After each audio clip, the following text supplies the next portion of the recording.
Mula sa pagiging dishwasher at houseboy sa Amerika, may-ari na ngayon ng patok na restaurant ng isa nating kababayan sa Seattle, Washington. Binabalik-balikan doon ng mga Pinoy food favorites ang sekreto ng kanyang matamis na tagumpay. Alamin sa unang balita ni JP Soriano.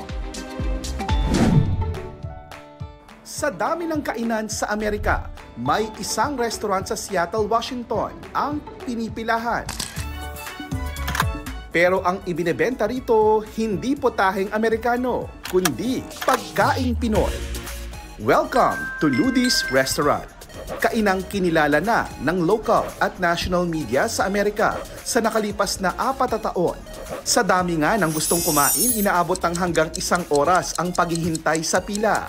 Bukod sa kare-kare, lumpia at iba pa, specialty at talagang binabalikan ng kanilang mga silog meals.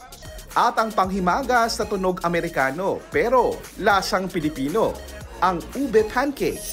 Actually, hindi lang Amerikano eh. Meron kami kasabay like mga Indians, Nepalese, and then some of them are like from Europe. So nakakatuwa lang na nagugustuhan nila yung Filipino food. Filipino food is so good. The more that people know about it, the better. Amazing, really amazing. The meat is super tender, really tasteful. Rice is perfectly cooked with the garlic, like unbelievable. First time. We heard it was great. So. Oh, lumpia. And I want to come back for the pancit. Lechon. It's amazing. Like the atmosphere is great. The owner's really nice. It's so good. Ang may-ari na tinutukoy ng mga customer ay si Gregorio Rosas o Tito Greg kung tawagin ngayon. 1978 nang dalhin sa Seattle, Washington ang isang Jewish family mula sa Pilipinas si Greg. Nang pumanaw ang nag-ampon at nag-alaga sa kanyang si Nanay Ludi, nag-umpisa si Greg bilang tagahugas ng pinggan at houseboy sa diner.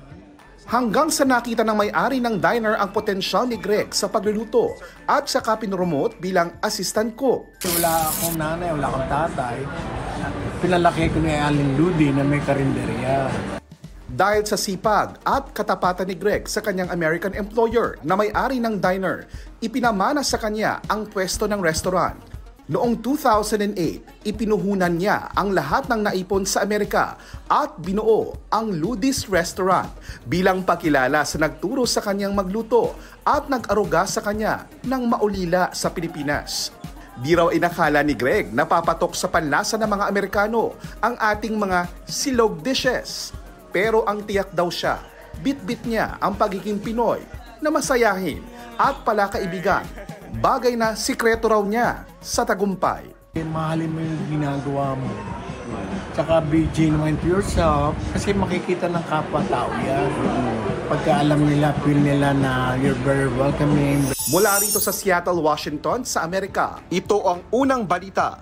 JP Soriano para sa GMA Integrated News. Igan, mauna ka sa mga balita. Mag-subscribe sa GMA Integrated News sa YouTube.